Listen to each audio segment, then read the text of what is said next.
هلو گایز، حالتون چطوره؟ میخوام آموزش افزایش عضلانی رو بذارم. 3 ویدیو قبلیم دیدین.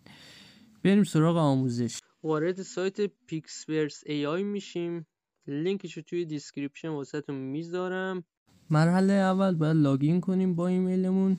بعد از قسمت اثر افزایش عضلانی تصویر خودمون رو آپلود میکنیم. بعد وای میسیم تا زمانش بگذره. این قسمت اگه تصویر رو ایجاد کنید میزنیم. یک چند ثانیه طول میکشه ویدیومون درست شه. برای دانلود روی گزینه دانلود کنید میزنیمش تلگرام و از اونجا دانلودش میکنیم. قالبای زیادی داره. میخوام این بتمنا رو درست کنم. همون کارا که اون موقع انجام دادم دوباره انجام میدم.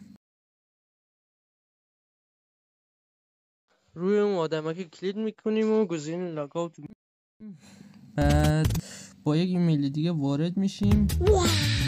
روزی 2 ویدیو با یک ایمیل میتونیم بسازیم. یعنی اگه 10 تا ایمیل داشته باشیم تا 20 تا ویدیو هم در روز میتونیم بسازیم. از قسمت میتونیم کیفیت ویدیو رو کم و زیاد کنیم. هرچی کیفیت بیشتر باشه انرژی بیشتری از همون میخواد. از قسمت ثانیه میتونیم ثانیه ویدیو رو مشخص کنیم. و اینکه از قسمت این 16:9 هم میتونیم ابعاد ویدیو رو درست کنیم.